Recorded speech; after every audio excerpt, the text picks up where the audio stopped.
I've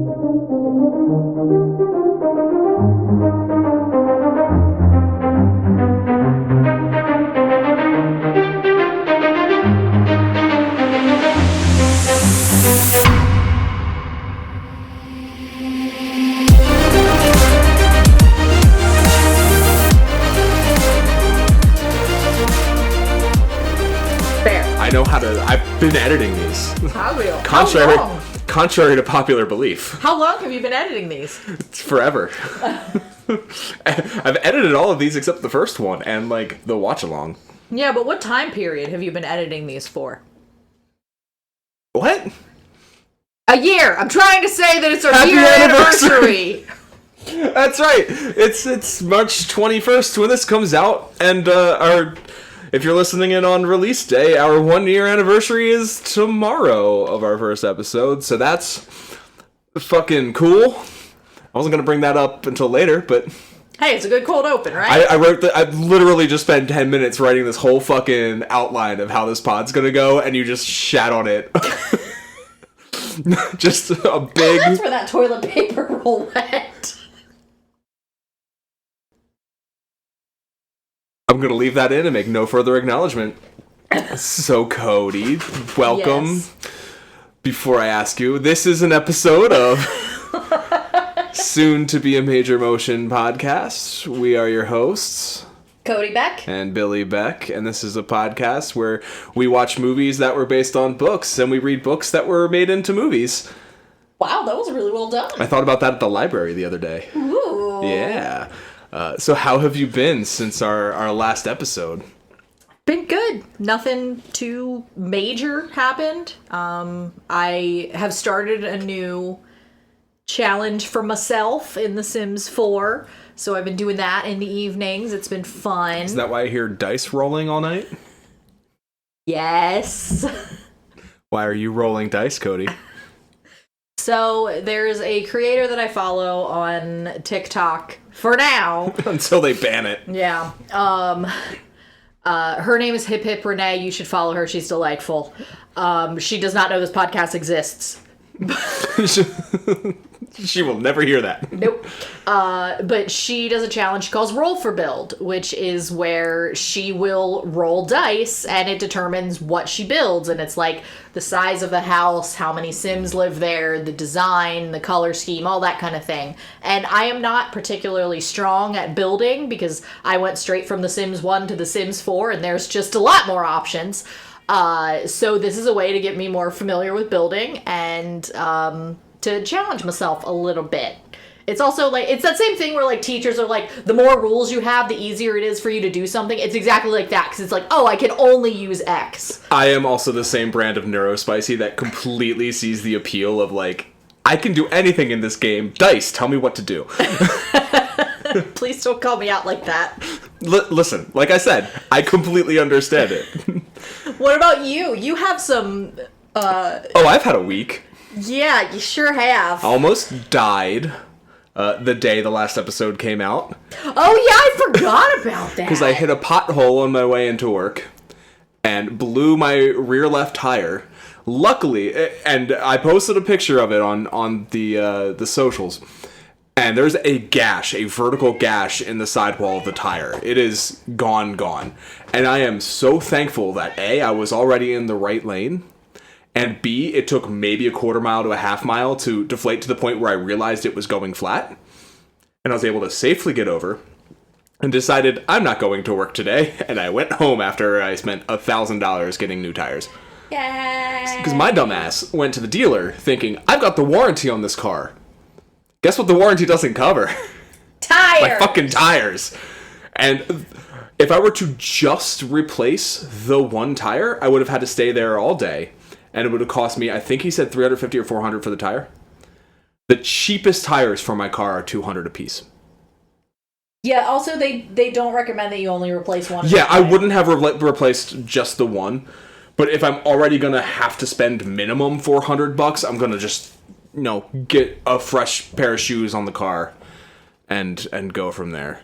So that's how my weekend started. Then I was like sick all weekend and just not having it. And if weekends end on Tuesday, which, for the sake of my story, this weekend ended on Tuesday, the Philly Union crashed out of the CONCACAF Champions Cup in spectacular fashion. That was not... The worst ever defeat in club history, and the worst ever defeat of an MLS club to a Liga MX club in that competition. 6-0 at Pachuca. Number one. At least we won something, right? Fucking embarrassing performance on an international stage. And I love my club. You know I love my club. And that fucking sucked. Not as bad as the MLS Cup final, though. Yeah, give it 6 months. What, and then I'm gonna, like, cry about this one? Yes. No. If this was a final or even a semifinal, maybe, but this is, like, the round of 16, and we're already starting off the season, like, kind of shit. Like, let's just concentrate on the league right now. I wish we had the Open Cup to play in, but we don't because MLS is, fuckheads. Yeah, I'm not the happiest. I was telling you this the other night. There was a period in, like, October 2022 when being a Philly sports fan was the coolest fucking thing. Because there was a weekend that Premier League Live was at City Hall. That same weekend, the Eagles were undefeated. The Flyers, they had just started their season, but they were undefeated. The Sixers had lost a few, but they still had high hopes with, like, Joel Embiid and James Harden. The Phillies were about to go to the World Series for the first time since 2009. And the Union were en route to that MLS Cup final on that fated day. And I made sure that weekend to sit down and go, this is really good, I'm going to enjoy this. And it hasn't been that good since. And that is the plight of being a Philadelphia sports fan. We had those highs and took home nothing. Nothing to show for it. I mean, to be fair, you did make Gareth Bale retire. I can't believe you said that name in this house. We didn't make him do anything. If anything, he made the Union delete a tweet. That was, Elliott is greater than Bale, because for a wonderful couple of moments, the Union were up 3-2 in stoppage time. The cup was in our hands, and Gareth Bale took it away. And I will never forgive him, that Welsh fuck. And then he almost did the same thing to the U.S. in the World Cup. Do you remember that shit? It's like a month later, he was lining up like a... I think did he score in that game? Mm-hmm. I think he scored in that game. It was a 1-1 draw against Wales. But he was lining up a shot that was gonna go in, and everyone knew it. Turner was off his line, and I can't remember who. Somebody went in and just, like, fouled the shit out of him and took the yellow to prevent the shot and saved the game. But he almost burned me fucking twice. What a prick. Very talented asshole. How dare... He has a personal vendetta against you. Mm-hmm. Wales, golf, ruining Billy's day. I'm third. I'm still above Madrid. Always above Madrid. Such a niche joke. That joke is for, like, two people. That joke is for you and the twins. Like, speaking of last week, yeah, our episode on Ready Player One happened. It sure did. So I actually have to issue a correction. Again, thanks to TikTok. So I mentioned that the port wine stain that Samantha has is a cop-out, and I still hold to the fact that it is a narrative cop-out because you could have chosen so many other options.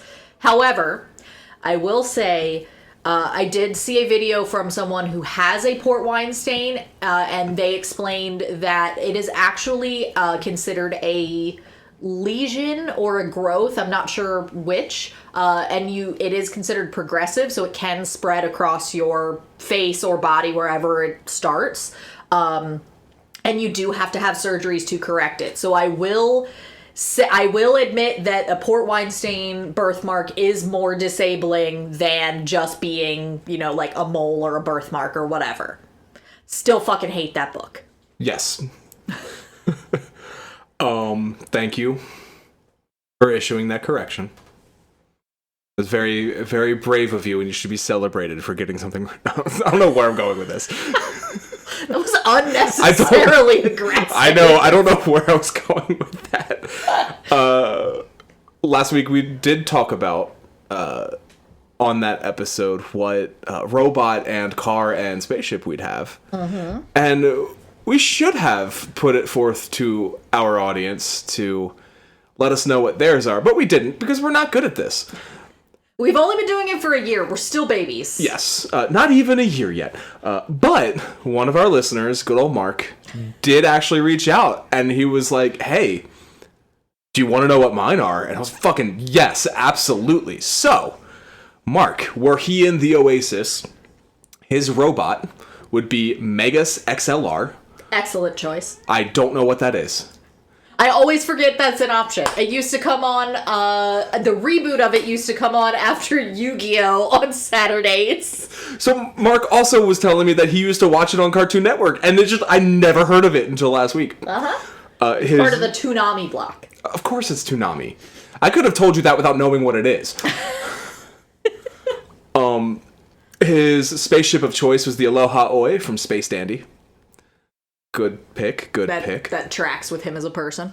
And his car is the Mach 5 from Speed Racer. Dweebs. Both of you are dweebs. In college, his car was called the Mach 5. And in fairness, mine was the Liger Zero, and that would have been my robot of choice. So, we're nerds. But that's enough about Ready Player One. Now that we are at our 1-year anniversary, would you say that our podcast has come of age? Me neither. It absolutely has not. We're getting there. But now's as good a time as any to start our coming of age series. A little bit of Judy Blume.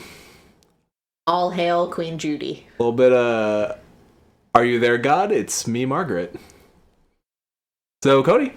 Yes. I feel like our answers to this are going to be the same. Judy Blume was just ever present in our childhoods. You read a lot. My mom was a reading teacher. Judy Blume was around. Actually, this is the first time I've finished a Judy Blume book. I don't think I read any of her work either. I read a couple of the Fudge books, and I never finished them because it was a little boy, and that wasn't my deal. I forgot Fudge was her. Yep. I don't think I read those either, but I knew about them. It was all the stuff I knew about. But I was always reading Louis Sacker. And yeah, that's... when I got a little bit older, David Lubar. They were my, authors of choice. I was never into the popular ones. I never really read a lot of Judy Blume. I never read a lot of R.L. Stein. Animorphs. Yep. Animorphs. I read Harry Potter when they were coming out. You sure did. Don't act As like you we didn't. all did. But yeah, no, I never really touched on Judy Blume. And after watching this movie, I have a feeling that my mother may have read it and said, I'm going to keep this away from my children. Because how dare they have personal opinions on religion? But since I feel like you and I both don't really have a history with this, we both were in 6th grade.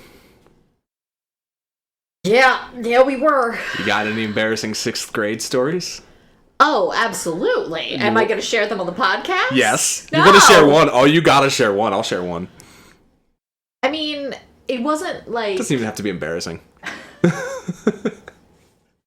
So, I was not good at math.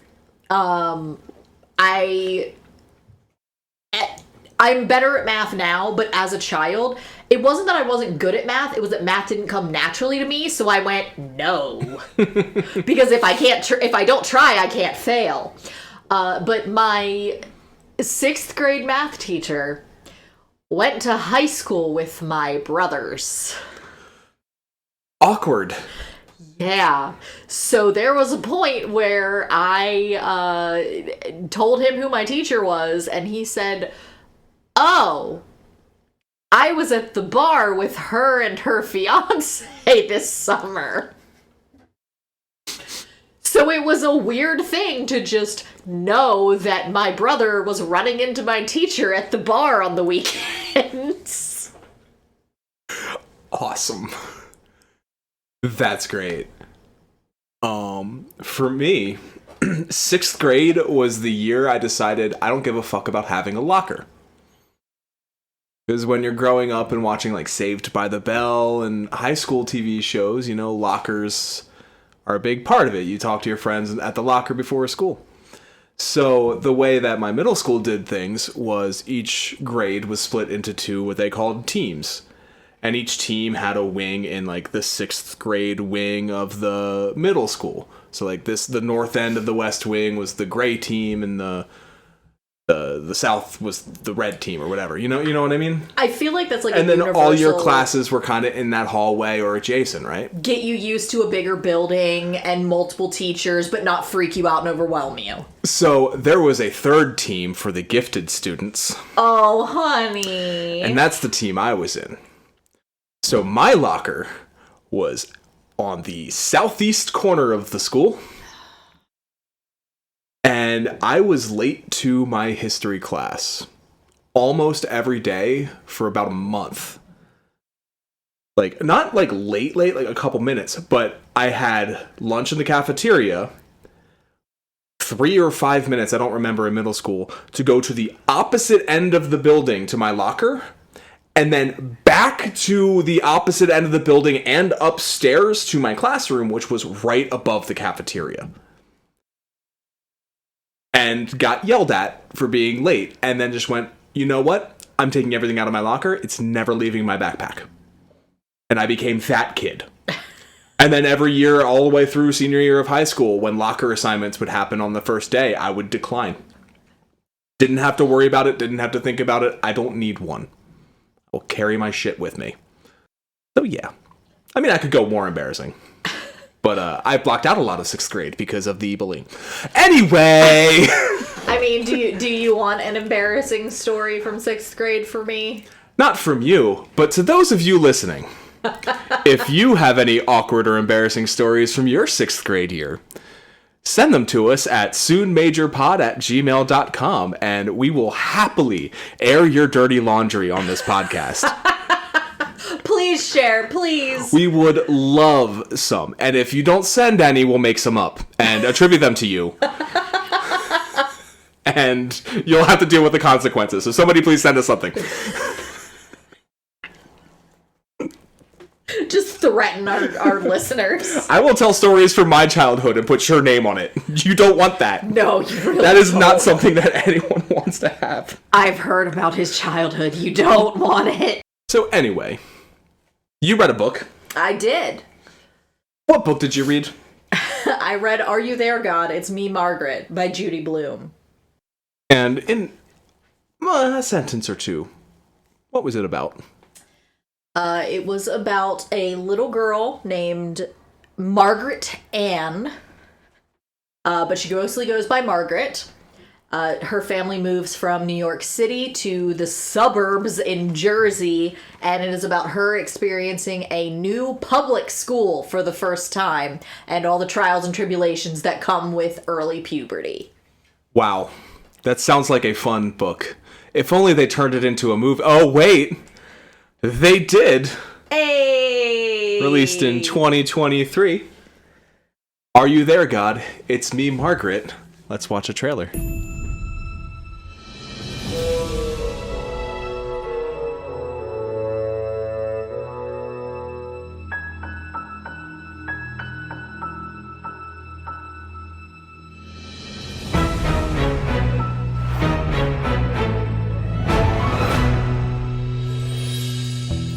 Are you there, God? It's me, Margaret. I'm here to speak to you today about your changing bodies. The blood is released through the vagina. Please, just do this one thing for me. Let me just be normal and regular like everybody else. Just please, please, please, please, please, please, please. What I feel, I decided I want you to join my secret club. If you want to be in the club, then you have to wear a bra. Oh. You think you need one? Are you okay? You can tell me the truth. Fine. Good. Yes. We have the Campus Improvement Committee. Any volunteers? Social Committee. Fundraising Committee. And how are you? I read that when you don't have any loved ones around, your life expectancy drops drastically, but you know, I've had a good run.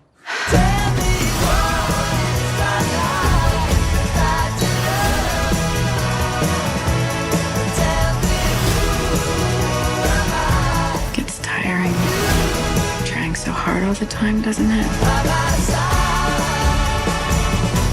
I don't know if I want to do this. Just that we're ready. Please, God, let it be a lady.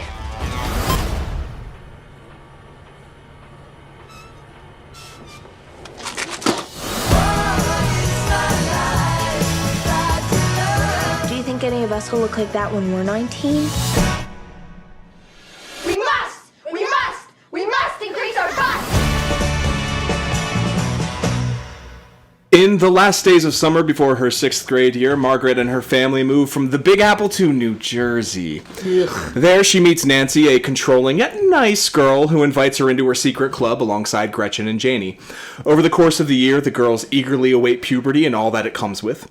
Prompted by her teacher, Mr. Benedict, Margaret also embarks in a year-long period of self-reflection, exploring her own religious ideals in the shadows of her Jewish father, his mother, and her Christian mother and her bigoted Christian parents. As Margaret learns about herself, her mother Barbara struggles to adjust to suburban life. In the end, Margaret learns to love herself, the weirdos in class, and that boy who mows the lawn. Are you there, God? It's me, Margaret. So,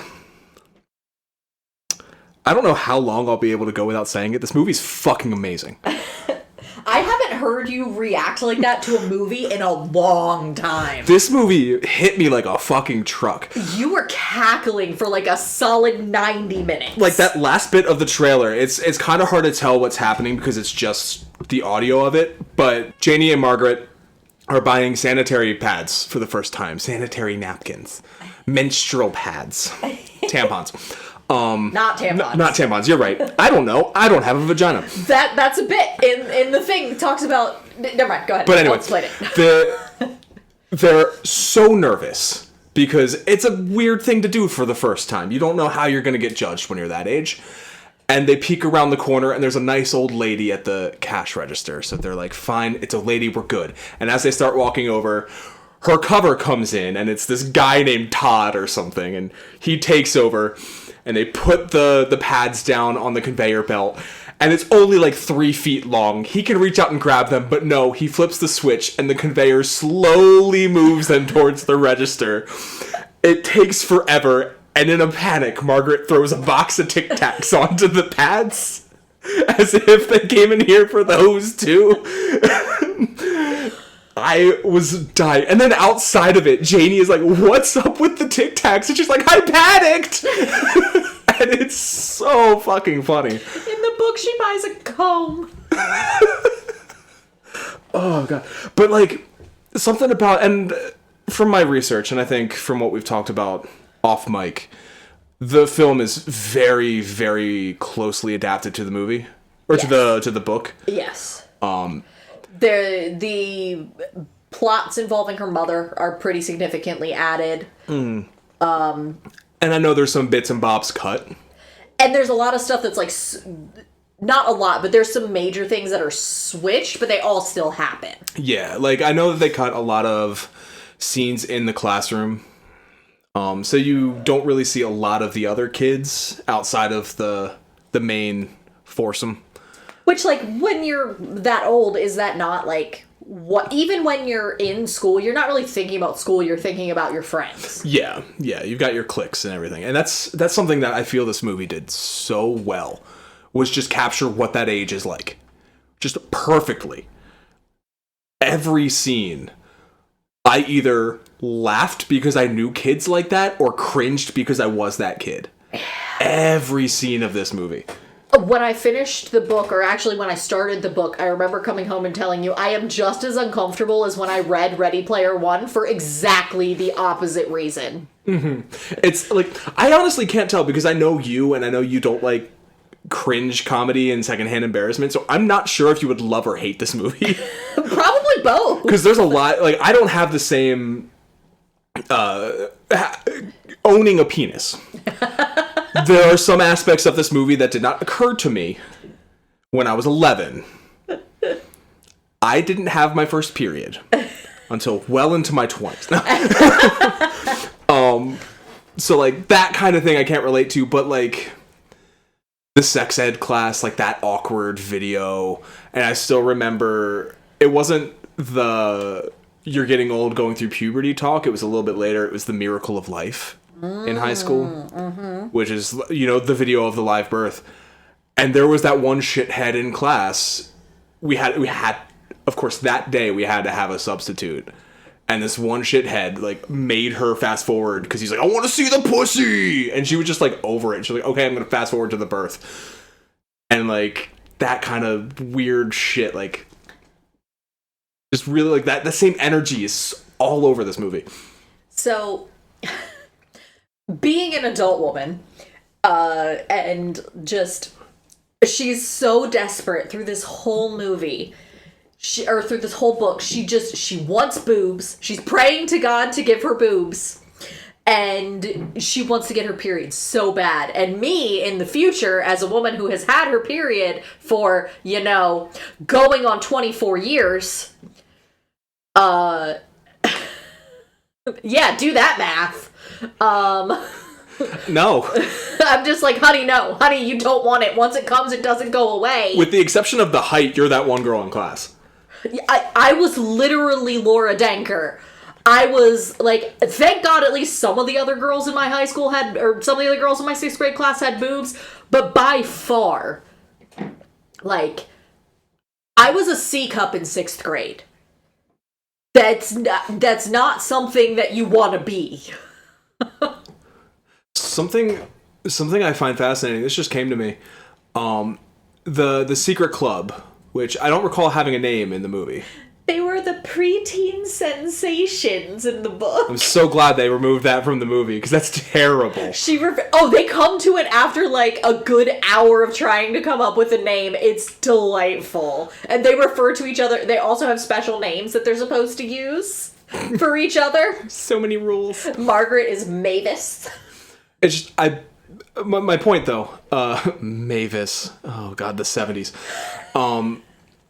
The 4 of them are so obsessed with, I want to have boobs and I want to have my period.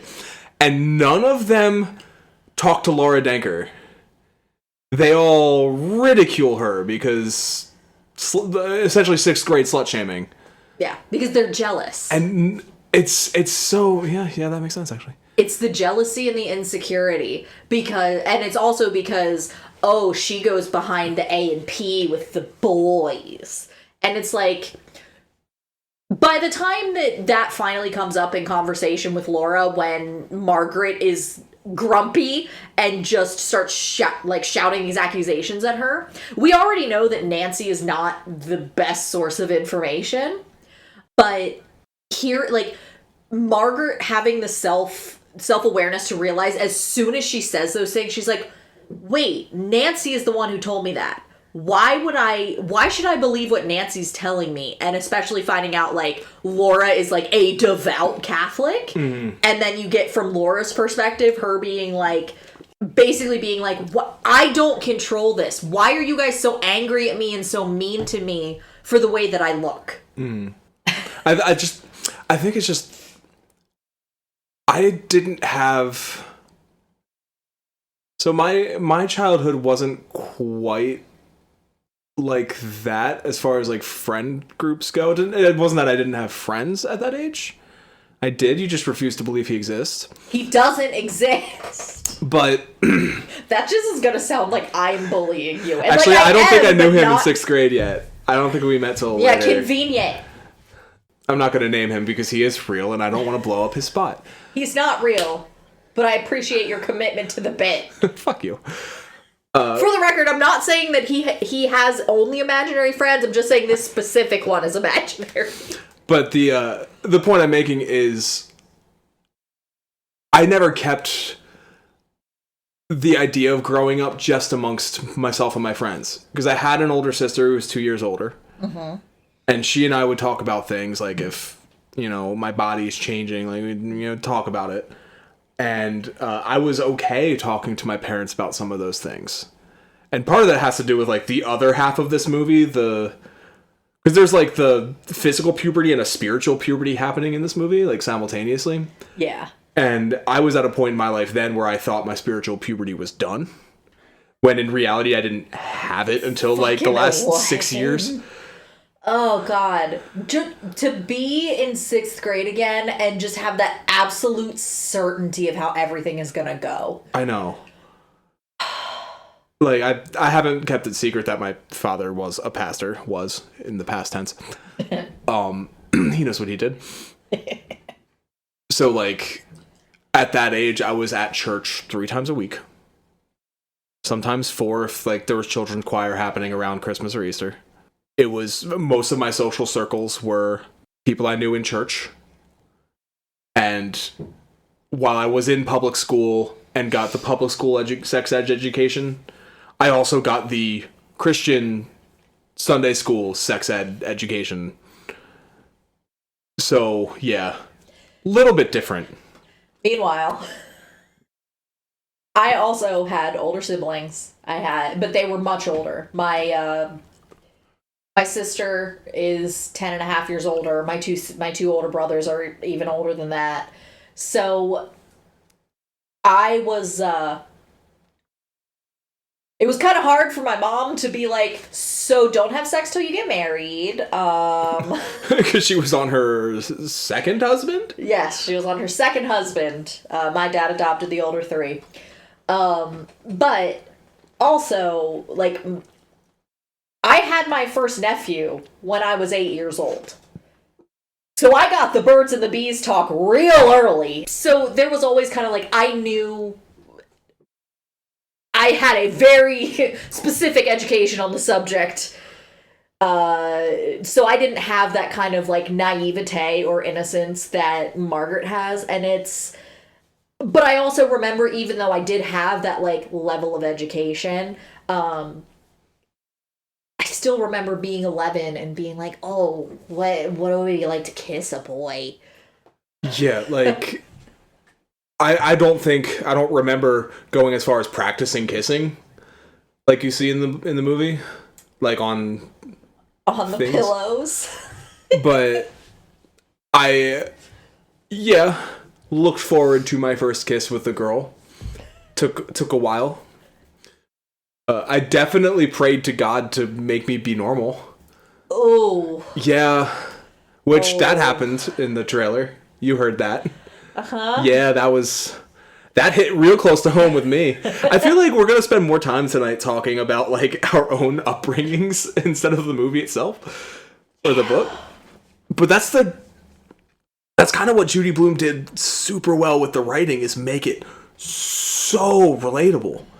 Judy Blume is excellent at dealing with topics that you don't think are...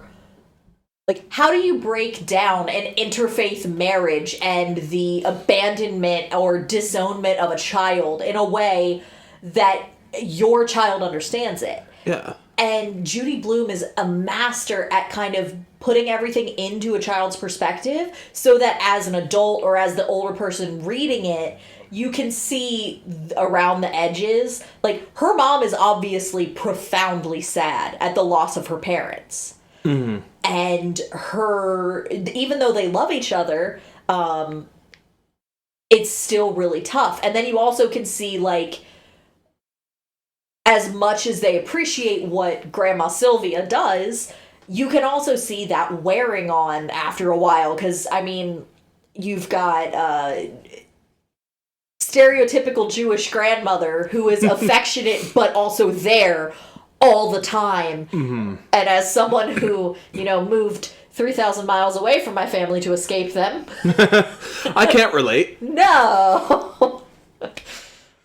In the book, does Margaret have friends in New York, or is it really just her parents and grandmother? So she does, but she kind of drops them because she gets a letter when she gets that invitation.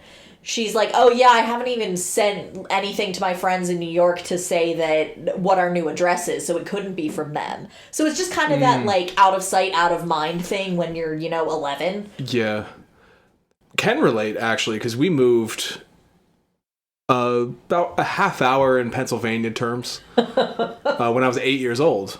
And it was over the summer, so it was 4th grade, new school, knew everybody. The thing is, like, I was weirdly prepared for that, because my mom was a reading teacher in my old school district. So, and we were working on that house for years before we actually moved. So I was in the same elementary school for kindergarten and 1st grade. And then they built a new school building that my mom was working in, and we thought that was going to be our last year in the district. So I moved to that building, and she would just take me in every day and take me home, so I didn't have to worry about buses. And then we ended up staying there another year, so I went to a different building for 3rd grade. So by the time 4th grade happened, I'm already used to meeting new people. I have my one friend from the neighborhood who lived 4 houses down that, like, I kept in touch with through high school. But, like, beyond that, I didn't really see anybody I went to school with until way later. Like, one girl from, like, 2nd grade that I had a crush on. Of course you did. Like, came out of the woodwork a few years back, like, just before I moved to LA. Like, started going to my home church and everything. Like, wild. But, like, I knew you at that point, so it was whatever. I won. You did. Yeah, I never moved. I was in the same house my entire childhood. I went to the same school district. And, like, yes, I moved schools in that I moved from elementary to middle to high school. But, like, my middle school and high school were attached. Yeah. Mine were, like, on the same property, just 2 different buildings. Yeah. And then, like, my best friend, she moved from a private Christian school to my middle school in 7th grade. And that was when we met. And that was, like, I think that's what drew me to her, was because, like, I already kind of had a reputation for being a weird kid. Shocking, I know. You? No, not now. Never. But, like, her whole upbringing in life was so different from mine that I was just like, I mean, I don't like making this comparison because I think she's a little shit, but I also understand it. But, like, I was the Nancy Wheeler in that situation. Yeah. That's, I mean, and there's nothing, I don't think there's anything inherently wrong with that. When you're 11, like, yeah, sometimes you're going to do and say some shitty things because you're a child and haven't learned the consequences of your actions. It was my first time being a kid. Yeah. Like, I alluded earlier that I was bullied in middle school, and I was. I thought I was better than everybody because I went to church, and that made me feel like I was better because I knew something that these heathen kids didn't in public school. You've got that evangelical exceptionalism going on. I did, and I would carry a Bible around in middle. Yeah, I was the kid who had his Bible on him all the time. That was my bestie too. She carried a Bible. Yeah, so, like, I still cringe thinking about that, but also, like, I also played the victim, like, I'm being bullied because of my faith, because evangelical Christians love being fucking martyrs. The fucking point of evangelical Christianity. And it didn't click with me till adulthood that I would say and do things that I'm sure other kids misconstrued as I was bullying them. And I thought I was doing them out of, like, self-defense and self-preservation. And it's just part of growing up. So, like, I don't see Nancy as a villain here. I think that little shit kid is a villain. Oh, the cute one? Oh, yeah, Jacob Roy? What's his fucking name? The one they all have a crush on. Philip Leroy. Yes. I think he's probably a villain. Because he did not ask for consent when he kissed her. I didn't hear one word, and she did not, like, lean into it. She just stood there and took it. So, I wouldn't necessarily say he's a villain, because I don't think anyone here is a villain except her fucking grandparents. Oh, yeah. But, like, it's the same thing where, he's just a little menace. And he's just kind of a little shithead, and it's because he's 11, and, like, he's definitely the kid that grows up to be a football player and skates by on his looks. That dude peaked in high school. Oh, absolutely. He acquired his dad's car dealership in town. He still lives in New Jersey. He graduated from, let's say, Rutgers with a C average. Went there on a football scholarship, dropped it after 2 years. No, he went there because he thought he could just walk on because he didn't want to play scholarship football at a smaller school. Oh, God, you're right. But, like, I don't think any of the children are villains here. No, the adults are, for sure. Yeah, and that's the thing with, like, I lost my point. It had to do with Nancy. Her being kind of, like, overbearing and... Like, Nancy definitely is the kind of person that grew up to be a PTA mom. Like, she, depending on how the rest of her childhood goes. It's funny you mention that, because I don't think this is the stuff that's in... I think this is the stuff original to the movie, is the PTA stuff. Yes, it is. So, her mom is the head of the PTA. Mm-hmm. And I actually really like this, and I want to talk about this more in depth. They fleshed out Barbara, her mom. Yeah. A lot in the movie beyond what they did in the book. To clarify, you mean Margaret's mom, Barbara. Okay. And when they were living in New York, she taught art classes during the day. But she's not doing that in New Jersey. She's a homemaker. And now it's this relatively liberal New York woman trying to make it as a suburban stay-at-home mom. She needs to learn how to cook. What she ends up doing is joining the PTA, and then she gets kind of walked on by Nancy's mom.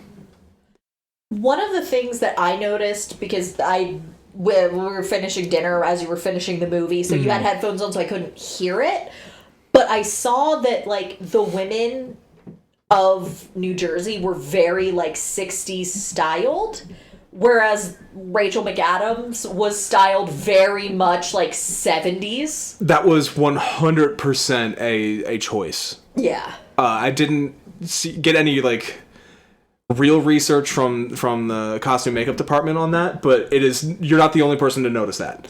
Yeah. But can I say Rachel McAdams is fucking inspired casting. She's fucking brilliant. Like, not only is she a killer actor, she nails this role. Like, she's the mom I wish I had. Sorry, Mom. That was so mean. I would have been okay with it if she were my mom. But also, like, when there's the secret club and Margaret's the new girl in town and they have the boy book, how could I not think of Mean Girls? And there's the mean girl from Mean Girl, but she's the nice mom. Like, it's such an interesting casting choice, and I loved her in this movie. So, but yeah, good shout on the 60s, 70s thing. What do you think their socioeconomic status is? Margaret's family? Yeah. Middle class. But, like, 70s middle class when that still meant you could buy a house on one salary. Because I'm thinking, like, it's... The way that Margaret describes her mom when she's talking to Nancy's mom for the first time, when she's talking to Mrs. Wheeler, is she's like... She won't be interested in doing the PTA or anything like that. She paints. And Nancy's mom is like... She paints? And Margaret clarifies, oh, she paints, like, pictures and still lifes and stuff. And I feel like this is a joke. I might be reading into it. But Nancy's mom is like, oh, I thought you meant she paints, like, walls or something. I was like, oh, she definitely thought her child made made a friend with a lesbian child. Oh, no, I would have read that as lower class. Oh, that's also possible. Like, low class. Because when we first meet Nancy in the movie, I don't know if this is in the book, she's like, come over, we'll run the sprinklers. My house is the bigger house up the street. She doesn't say big, she's bigger. Like, there's that status play. And that's, like, kind of what Nancy's character is the higher status to the lower status. And that's something interesting the movie did is, we talked about this yesterday, you believe all the characters in the book are white, correct? Or is it not specified? It's not specified to the best of my knowledge, which we were talking about it, and it's like, it doesn't really matter, because I don't necessarily think Margaret grew up in New York. Yeah. She was granted, she grew up on the west side. like the Upper West Side. So she wasn't necessarily surrounded by... She probably was primarily surrounded by white people, but she wouldn't bat an eye at seeing a Hispanic person or a black person. So I don't think it necessarily matters. Okay. Because I was just curious if it was even mentioned in the book, because they cast a very diverse cast. And to its credit, before all you anti-woke mob get all up in arms about them blackening up, woking up your Judy Blume, New Jersey is one of the most diverse places in this country. Listen to any episode of Chris Gethard's New Jersey is the World, and he will be happy to tell you how diverse New Jersey is. That man loves his armpit. He loves some fucking New Jersey. So, the secret society of preteen superheroes, what's it called? The preteen sensation. Yeah, them. Nancy is, I would say upper middle class white. Margaret's going to be middle class, half Jewish, half white, not quite sure what she wants to do. Janie is black, and Gretchen is Jewish. And it's an interesting power thing, too, that like the one in charge, the leader of the group is Nancy, and she's the white person. I feel like it's also interesting having another... So, two things are interesting about that to me, because Janie is clearly the front runner to be Margaret's best friend in the book, because like they share the same, they're closest in height, so like in gym class and stuff they're always paired together, and they're together in ways that like Nancy isn't always. And then you've also got Gretchen, who I think Gretchen is explicitly Christian in the book. Because she goes to church with her. She goes to church with one of the friends, but I don't remember which one it is. In the movie, she goes to church on Christmas Eve with Nancy, and it's a, like... That's her second one. Yeah, that's the second one in the movie as well. Okay. Because the first one's with Janie, and it's a black church. Oh. And it's such a great choice. They did two things with Janie that were just... Casting a black girl in that role opened some doors for the storytelling, and that's one of them. Is she's enjoying it more than she enjoyed Temple. She already went to Temple with Sylvia at this point. Does she go on Rosh Hashanah? It doesn't specify. I don't think so. Okay, she goes on Rosh Hashanah, which is specific. Yeah. Because she goes on a holy day. It's not specified if it's a holy day, but she goes to Temple first. And then she goes to church with Janie. And she's doing the whole clapping and enjoying it. And she's like, I don't know if I like this any more than Temple, but I'm having more fun. And then, white people church with Nancy later. And the other great thing they did with Janie is before Martin Prince's birthday. What was that character's name? Because he reminded me so much of Martin Prince from The Simpsons. Norman Feldstein. Norman.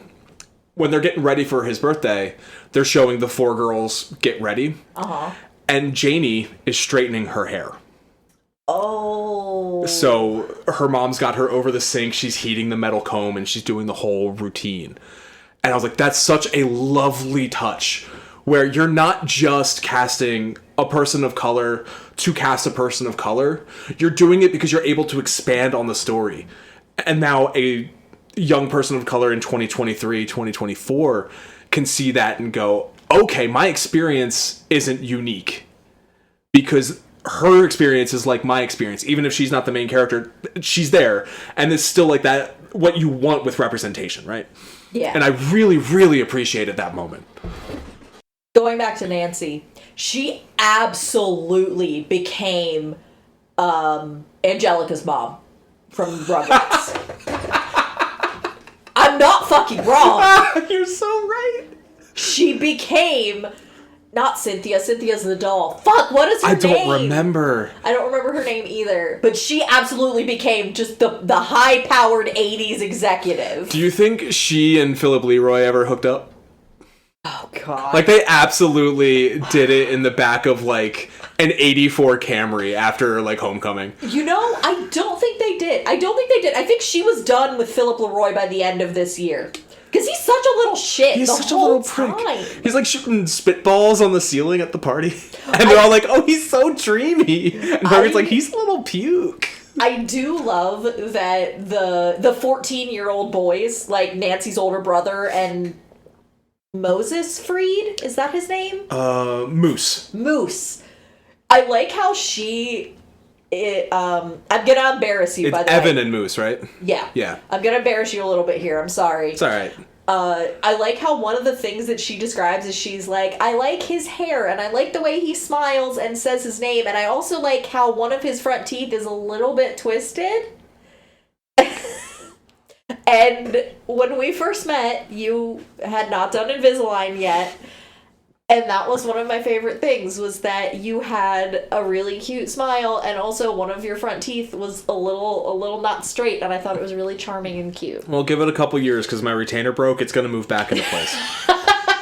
You could just go to the dentist and get a new one. Do I look like I have dentist money? Subscribe to our Patreon. We don't have a Patreon yet. Go fund me to get Billy to a dentist. You're bringing up the older brothers. That is something that I also like super related to in this. Was a few moments during the movie, the girls are having fun, and then out of nowhere, the older brother with a steel chair. older sibling just breaks into the quote safe space that they're in and just mocks them all incessantly. And my sister, when her friends would over, would do that to me all the fucking time. She loved, if I had friends over, she would love just making fun of us and just coming in and just mocking whatever we were doing and making us feel small. And I understand as an adult that's just what kids do. I did the same to her. But like, ooh, man, at the time, that fucking sucked.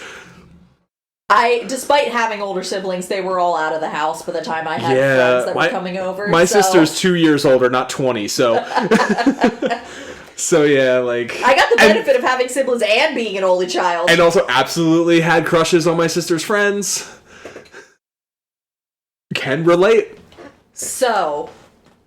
Oh no. When I was in 6th grade, there was a new girl that had just moved from New York to your high school in New Jersey onto my bus route, and she was French Canadian, I think. Ooh la la. It was the important thing was that her whole family spoke French in addition to English, and that was my first experience with someone who was bilingual. Mm-hmm. And so I was obsessed with her in the way that only young girls that don't quite know they're gay yet can be obsessed with each other. But she moved away at the end of that year. She actually moved to where we went to college to. Oh, hey. How about that? But she had an older brother who was 2 years older. And I panicked once when someone was like, oh, who do you have a crush on? And I just said her older brother. And she mocked me incessantly for years. It was 1 year. She was only there for a year, but she mocked me for weeks. Do you remember when we went to, and I'm not going to name names, when we went to my friend's wedding, and a high school friend I hadn't seen in ages came to pick up another one of our friends? Yes. He confided in me. No.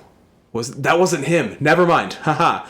So anyway, was this your male friend or was this the female friend? But okay. I'm thinking of a different person. Oh, okay. I actually can't remember who it was. It was one of two guys. I had a buddy in study hall sophomore year, so it was my sister's senior year, and he confided in me that he was like, "I would." This is high school, so it's not like crushes. It was just like, "Yeah, your sister's kind of hot," and I'm like, "No." Ew! What is wrong with you? No disrespect to your sister. Ew! No, thank you. So I've been on that side of it, and it's weird. I was staying over at her. I never stayed over at her house, but there was a point where he was waking up from a nap, and I was walking into her room, which was upstairs, and he didn't have a shirt on, and I was like, fascinated in the way that you are when you haven't been around people your own age. So I was like looking, and and then he like came over and closed the door, and I realized I had just been like staring at him like a tiny little vampire. You still do that to me when I come out of the shower. Yes. So, we could tell stories of our childhood all night if we wanted to. Yes. We absolutely could. Let's talk about the movie itself a little bit, the adaptation. Wasn't there something else you wanted to talk about with regards to... Oh, the B-plots involving adults. Barbara. Yes. So, I want to know your thoughts on... Is there... So, I guess what I'm saying is they fleshed out the movie a little bit. They expanded on Barbara's character and what the adult in Margaret's life is doing alongside her coming of age, right? Yeah. Now, my question for you is, especially since that was more for the movie than in the book, do you think that was just there so adult viewers watching with their kids had something to empathize with? Or do you think there's something to gain for a kid seeing that? I absolutely think there's something to gain for a kid seeing that. Because, like I was saying earlier, with something that Judy Blume does really well is giving that perspective from a child's point of view, and you see like the edges of all the adult problems that are swirling just kind of over the kid's head. Like, they know they're there, but they can't quite put their finger on them. And I feel like that's also how she handles adults. Like, the kids seeing adults. Because when you're a kid, your parents are just your parents. They're not people. And I feel like puberty, right about that time frame, is when you start realizing, oh shit, they're actually people too. And you get that in book when Margaret is bitterly disappointed because now she's not going to get to spend time with Grandma Sylvia in Florida. Mm-hmm. And she's like, her and her dad are both angry with her mom. And finally her mom kind of like breaks down and is just like, this is important to me. Like, there will be other times for you to go to Florida, but like, I'm trying to do my best. And both Margaret and her dad kind of also break down at the same time and are like, this is really important to Mom and we want it to go well for her. And so there's absolutely value in seeing, as a kid, seeing adults as people too. Because you always have the stories. The thing you always hear as an adult is like, remember what it was like to be a kid. But I think as a kid, you also have to remember, hey, the adults around you are also, they were kids too. They're still people the same way you are. Yeah. And when I was watching it, I had this thought because, I mean, I still remember being a kid, not every detail, but I remember some of the rough times, you know, like the growing up. And I remember confiding in my father some things, and he was doing the right thing and telling me like, hey, yeah, I get it. I was a kid once too, and this is what I went through, and everything turns out, and you just gotta muscle through it, like normal parent shit. But it was so hard to see that because my parents always, in front of the kids, like, put on an air of everything's okay. I never saw whatever troubles they were going through at the time. I just saw, Mom's doing her best as mom, Dad's doing his best as dad. And the only time I ever saw them, like, break their character, so to speak, is if, like, somebody died or something. So I love that in this movie, there is an adult who's also trying to fit in. She joins the PTA and then realizes, oh, this lady's kind of taking advantage of me here with because the task is they need to cut 10,000 felt stars because they're repainting the gym and they're going to do the night sky in the gym. And she finishes her stars and Nancy's mom comes and picks them up and says, oh, Debbie down the street, her stars are a little lopsided. Can you do hers too? And she's like, yeah, sure. And then in the end, they don't even hang them because it's a fire hazard. And then at the end of the school year, Nancy's mom approaches her again after she's teaching our classes now, Barbara. She's kind of found her footing in their town. And she approaches her after an art class and is like, hey, I've got some great committees for you for next year. And how does she word it? She's like, I'd love to, but I don't want to. And then she just leaves. And it's such a great little arc. And this is a rare case where I brought this to you last night to think about. Yeah. In my research today, I actually found a quote from the director about fleshing out Barbara. And it's not nearly as in-depth as I thought it was going to be. Quote, I am always cognizant of shifting POV in a film, where you can do it, and how to do it in a way that threads through and isn't distracting from the story. But when I reread the book as an adult, I was really struck by Barbara. Whereas when I read it by a kid, I was oblivious to the parents. I was oblivious to anything that didn't have to do with the kids. But there were a few little seeds in there that made me think Barbara was an interesting character, and I wanted to see what would happen if we dug deeper into her and gave her her own journey. And I'm a mom who struggled with balancing my role with my career and how much time I devote to my career. So I wanted to explore that. A lot of the maternal guilt I feel, because I do work so much, I wanted to explore all that in Barb's character. The seeds were there in the book, so I was able to plant them to see what would grow. And I love that. End quote, sorry. The end I love that was me, not part of the quote. One of the, I think the scene... So I'm going to quote the lead singer of Cake here. Yes, you are. He's talking about... I saw an interview with him where he was talking about the first time he heard I Will Survive and why he decided to cover it as an adult. And he's like, you know how as a kid you're, kind of a little sociopath? To an extent, kids are kind of little sociopaths, and it's that, self-awareness bumping into other self-awarenesses that builds you. And I think the scene where you really get that self-awareness kind of blossoming and also hitting boundaries of other adults is the dinner scene with the Christian grandparents. Mm-hmm. Now, I know this is different in the movie, but in the book, it is just the Hutchins. It's just Barbara's parents. Sylvia doesn't show up until after they already leave. And as someone who was around a lot of evangelical families and parents, this whole scene felt so accurate to that just indescribable discomfort, tension that just exists at all times.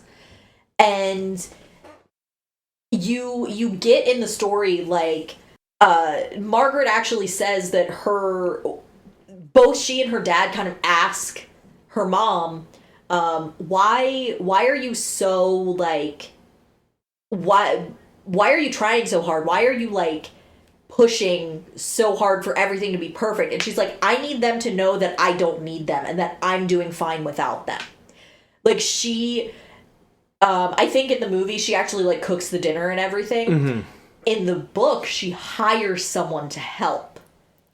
So they have a maid come in and clean the house. She has, hired help come in and do the cooking for the day to make it look not necessarily look like they're more affluent than they are, but more we can just afford to do this. And the scene where Margaret breaks down and basically shrieks at her grandparents, you don't really hear her mom and dad in the background. But after she leaves and throws herself in her bedroom, she can hear the argument continuing, and it's it's Barbara basically dressing down her parents, and her dad also kind of being what the fuck is wrong with you? So to be clear, because it is different in the movie, what do her grandparents say and do at that dinner? Are they trying to convert her?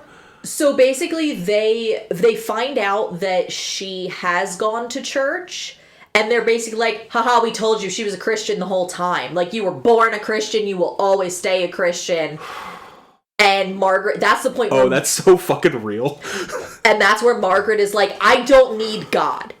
I don't want your God. And she, leaves. And that's also the point in the book where she stops praying for a little while. So... where it's different in the movie is Sylvia, with her new boyfriend, flies up from Florida and crashes the party. Oh, is it boyfriend? They're not married? it's never specified if they are or aren't. Okay. But her new man's Binneman rhymes with cinnamon. Yes, Mr. Binneman. They just show up and crash the dinner party. So it's the 7 of them. And it's tense at first because Sylvia will pour some wine and then she lahayums the evangelical grandparents and they are not having it. I love that so much. Where the only thing that could have made it more awkward is if the parents were Baptist and didn't even drink the wine. But they do drink the wine. Which, I was in a teetotaler house. That was not happening. But then the fight happens because Barbara's parents ask, have you been to Sunday school yet? And before Margaret can even answer, because she has, Sylvia goes, no. She went to temple with me. She's Jewish. And that's where it starts. So it's all between the adults. It's between the adults. And then Margaret has her blow up and is like, I don't even know if I believe in a god. And storms off. But before she does that, even Barbara steps in and is like, no, Margaret isn't anything. She's nothing until she's older. And even though she's trying to protect Margaret there, she's still making decisions for Margaret there, which is what sets off Margaret. And I thought that was such a great scene. What a great Guess Who's Coming to Dinner. I'm sorry, I'm trying to look for the actual thing that... okay. So the fight starts... A person doesn't choose religion. A person is born to it. So Margaret is Christian. And Barbara's like, please, Margaret could just as easily be Jewish. Don't you see, if you keep this up, you're going to spoil everything. I don't mean to upset you, dear, but a child is always the religion of the mother. And you, Barbara, were born Christian. You were baptized. It's that simple. Margaret is nothing, my father stormed, and I'll thank you for ending this discussion right now. I didn't want to listen anymore. How could they talk that way in front of me? Didn't they know I was a real person with feelings of my own? Margaret, grandmother said, touching my sleeve, it's not too late for you, dear. You're still God's child. Maybe while I'm visiting I could take you to church and talk to the minister. He might be able to straighten things out. Ugh. I am so glad that I mentioned earlier I've been going through my own spiritual puberty like the last 6 years. Because I grew up in a Christian house, I'm so glad I'm doing it 3,000 miles away from my mom. Because she's tried to take me to her new church. Her new cult. And I am not... No, because, no. I don't need to sit there and listen to a pastor who thinks being queer is a mental illness. Which I'm sure he doesn't think mental illnesses are real either. No, probably not. Everything's a mental illness. That way you don't have to blame, anything on real problems. But I digress. Yeah, the religion stuff in this was real... hit me real hard, especially now. It's really interesting diving into this book after The Color Purple. Yeah! I had that same thought with the, because the first line of The Color Purple is Dear God. Yeah. And this is Are You There, God? I almost wish we didn't do Ready Player One at all and just did this. That would have been such a smooth segue, man. Yeah, it's... So, is there this book was published in 1970. Is there a weird thing about her teacher being a guy? And everyone being a little shocked that it's a guy? It's not that he's a guy. It's that he's black. Huh. And it's not it's subtle. There's not any spoken dialogue. There's not a lot of school in the movie, just where it's required. So you get a little project. I think they're studying Belgium or something. Yes. And that's why she has to interact with not her crew. Yes. And beyond that, it's all just after school and weekends, basically. But there is kind of a reaction when Mr. Benedict walks in, because it's his first year as his teacher, and he's a black man. But also, it's New Jersey. Yeah, they're, the shock for them is that he's a guy. Yeah. At all. And, again, I don't think his skin tone is described. He could be black. But they have a whole deal where it's when his first assignment for them is, what do you think of having a male teacher? And it's one of those examples of, how times change. Because, like, so there was actually a major edit to the publication, or to the book, after it was already published. Okay. You know where she's talking about having practiced with the pad, and, like, they buy the sanitary pads and everything? Yeah. Originally, they bought belted sanitary napkins. Because adhesive pads weren't invented and popularized until 1969. So the book was edited after the fact to update it to adhesive pads instead of the belted napkins. They didn't exactly show her practicing, so I don't know what the pads were. What she buys is basically what I buy. Yeah. But yeah, that was like a major change. So I actually read the updated version of it with the adhesive pads. Yeah. I keep forgetting that this took place in 1970.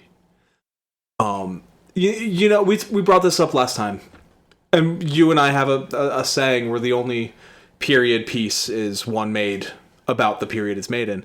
Yep. Somehow, this movie was made in 2023, set in the 70s, reminded me of the 90s and early 2000s, and feels timeless. I think it's because... And it's because it's based in just human emotion. And, like, modern childhood kind of hasn't changed since the 50s. Like, the only thing that would be different in modern times is that some of the conversations with Nancy and Margaret would be over text. Yeah, or you'd be playing video games. Yeah, like the secret club would be, I don't know, watching, like, they would be doing... They would have a TikTok. Like, they would have a TikTok with, like, 4 followers. They'd be filming TikTok dances. Like, that's... Yeah. But somehow they managed to make it, like, not feel dated and not feel... Like, feel of an era, but not unique to the era. Yeah. It walked that tightrope so wonderfully. It's the magic of Judy Blume. Yeah. It's that understanding of what kids are like. Yeah, and it's exactly how I felt reading the book, is, oh god, I have been every child that she's talking about. Even though this is, you know, in the 70s. Yeah. I mean, like, this is about an 11-year-old girl, and I related to things she was going through. Like, I related, as a 30-something-year-old man, I related to things she's going through, because it never ends. We never stop growing up. We always have that desire to fit in and to be, quote, normal, whether or not that's a real achievable thing that is possible. Yes. So since I interrupted you earlier, let's talk about like the movie. 45 minutes ago. I know. Written and directed by Kelly Freeman Craig, who was Edge of 17. Okay. Yeah, that makes me want to go back and see that now, because I missed it when it came out. I also want to see 8th Grade. Yeah, the Bo Burnham one. Yeah. That would be a fun double feature we should do sometime if we really want to just cringe at youth. I feel like fun isn't the correct adjective for Bo Burnham's, but... Yeah. But yeah, I heard so much good about Edge of 17 when it came out, and that this is her, like... I think this is the next one that she both wrote and directed. I know she had other projects as well. But what a great eye. What a great viewpoint. Nailed it. Margaret was played by Abby Ryder Forston, who played Cassie Lang in some of the Ant-Man movies. Okay. So she's been around. She's also a fucking killer. Yeah, what did you say to me last night? So on the top 3 build are Abby Ryder Forston, Rachel McAdams, and Kathy Bates. Rachel McAdams has Academy Award nominee over her name, and Kathy Bates has Academy Award winner over her name. In like 20 years, all 3 of them will have won Oscars. Like, this girl, she's got it. She's fantastic in this role. And I pray to God she doesn't fall into any of the old child actor traps. I want her to leave public eye for a while and then come back as a fully grown adult with just a perfect skill set and just take over Hollywood, because she's a killer. She's so good. I mean, she's got that Marvel money. Well, she wasn't in the Avengers. She was they replaced her eventually. But still, I mean, she nailed it in this. Like we said before, her mom, Barbara, is played by Rachel McAdams. The Notebook, Mean Girls. She is a wonderful casting choice. So just like, she's one of those actresses that I've like, she came onto the scene when I started really paying attention to movies. So I kind of feel like I've watched her grow as an actor as well. And God, she's matured into a fucking queen. She's great. Sylvia is played by Kathy Bates, you know. Speaking of queens. Speaking of queens. Misery, Fried Green Tomatoes. Not much more to say about her as Kathy fucking Bates. She's going to be a friend of the pod. Yeah, I mean, I made a point to grab, like, titles that we'll end up covering eventually here. Herb, her dad, is played by Benny Safdie. You know? The writer and director of fucking Uncut Gems. Again, like I said earlier, I couldn't hear, I could only see, and I walked in and I was like, this is so good, it feels anti-Semitic. He's amazing. His portrayal is so fucking good. Because he's got perfect dad energy. And just like, his chemistry with Rachel McAdams is like every kid wants their parents to be. Like, not like picture perfect, but weirdly charming and perfect. Like, there's issues there, but it's not between them. It's just how they each handle different things. Like how they handle her mom and dad coming in, you know, like they each handle it differently, but they're still like a perfect partnership. It's great. Nancy was played by Elle Graham, who was Sarah Hopper in Stranger Things. Okay. She's also pretty... Oh, shut the fuck up, Siri. She's also great. She is, you know, not the easiest role to play for a kid, but she plays it well. And the only other actor I grabbed was Mr. Benedict, who's played by Echo Kellum. He did a lot of TV, nothing like major, but I thought he was great too. Like, I just wanted to point out this actor because he should be a bigger name than he is. Didn't have a big role in the movie, but crushed it.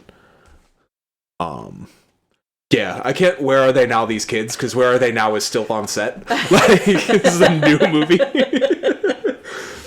I'd love to revisit this in a while though and see what happened to them. Yeah. Because this movie holds up. Hopefully none of them turn out to be Tories. Secret Tories. So, did you have any other, like, trivia or... I couldn't find much of anything, honestly. So, I did do a smidge of research on the book, just because this book is, like, famous for being banned and being challenged. Mm-hmm. So, just for funsies, I did check the lists. So, the American Library Association puts out a list every decade of the most frequently challenged books in that decade. I could only find the 90s, the 2000s, and the 2010s. So in the 1990s, do you want to guess where it fell on the most frequently challenged books? In the 90s? Probably pretty low. I don't feel like it was challenged a lot.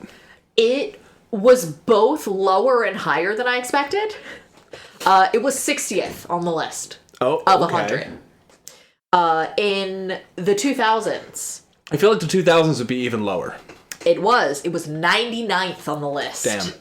And in the 2010s, it completely fell off the list. It was not on the top 100 most banned. Where is it now? 15? How dare we let children know that girls can have periods and that you're allowed to pick a religion? You know, honestly, I feel like it's the religion that gets it banned more often than the periods. Like I alluded to earlier, like, I knew of Judy Blume growing up and I never read her, and it's probably because my mom just quietly kept them away from me. She also wrote a follow-up to after the popularity of this that was from a boy's perspective. Mm-hmm. I can give you the... I think I know which one you're talking about. Because that was like the one piece of trivia I read, and I didn't even think it was interesting enough to write down, was the clerk at the drugstore was named after the male character from the follow-up. Yes. Like Todd or Tom or something. Tony Miglione. Tony, yeah. His name's Tony. It's called Then Again, Maybe I Won't. Yeah, no, I didn't read that one. It is a 12-year-old boy who's also going through puberty. Oh, boy. Yeah. So, do you recommend this seminal piece of children's fiction? It is not seminal. This periodic piece of children's fiction. Seminal in importance, not seminal in the other meaning. Yes, absolutely. The version I read was like 176 pages.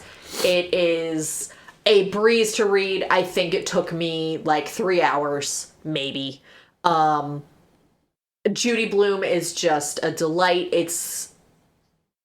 She has a deft hand when dealing with darker topics. And if you haven't read her before, I highly recommend it. Beverly Cleary, that's who I was confusing her with. Oh my god, yes. Yes. I always thought Ramona and Beezus and Fudge were the same author, but they're not. I know I read Beverly Cleary as a kid. Yeah. I absolutely did. This movie is one of the best family movies ever made, and I say that without hyperbole. It's up there with Paddington 2. And I'm not alone. You laugh, but Paddington 2 for a while had 100% on Rotten Tomatoes.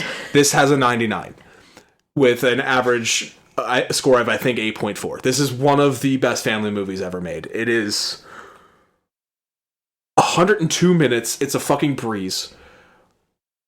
I could watch this with my mom, and my mom would maybe object, to the little girl saying, I don't believe in God. But would be okay with it when she later talks to God again. Like, that's it. Like, it's... What a piece of art for kids that I thoroughly enjoyed as a grown-ass man. Loved it, loved it, loved it, loved it, loved it. Loved it. Want to watch it with you, but I already took the DVD back to the library. So I'll have to wait till it's streaming somewhere. So I don't have anything more to say. Oh, there is one other piece of trivia about the movie. Oh, that it was the first theatrical adaptation of a Judy Blume novel. Yes. Yeah. Took them 50 fucking years. But they did it. They went and fucking did it. Yeah.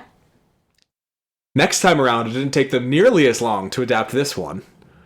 We're going to get a more modern, more male upbringing, perspective. It's in the 90s this time. Right? No. Is it the 90s? I think it's later. I haven't read it or seen it. Yes, you have. That's next time after. Next is Diary of a Wimpy Kid. Oh, yeah, I forgot about this one. Yeah, so did I. Until I checked earlier. Now we're doing Diary of a Wimpy Kid. I remember when the movie came out because my mom wanted to see it. Because it was one of her reading list books. So... I feel like my nephew was the right age for these, because I feel like we got him some. Yeah, for sure. No, I know who you're talking about. Okay. Yes. Yeah, it was a little past my time. But I'm interested to see the male perspective here, and if this will hold up to the legend that is Judy Blume. Yeah, that's gonna be interesting. Yeah, I'm actually intrigued by this one. Because I did hear the movie's good, so... we'll see. I have heard that it's good. We'll see. Bless you. But until then, you can find us online. Our socials are in the link tree in the description of this podcast. And if you don't want to go there and look, it's link.tr/ Wait, no. It's linktr.ee/soonmajorpod. And you can find us on our Blue Sky and Twitter accounts there. Our Gmail account, soonmajorpod@gmail.com, is there as well. Be sure to send us your embarrassing 6th grade stories, or I will come good with my threat. You mean make good on your threat? I said what I said. Listen, it's been an hour and a half. We've done a lot of talking. And now I need to do a lot of peeing.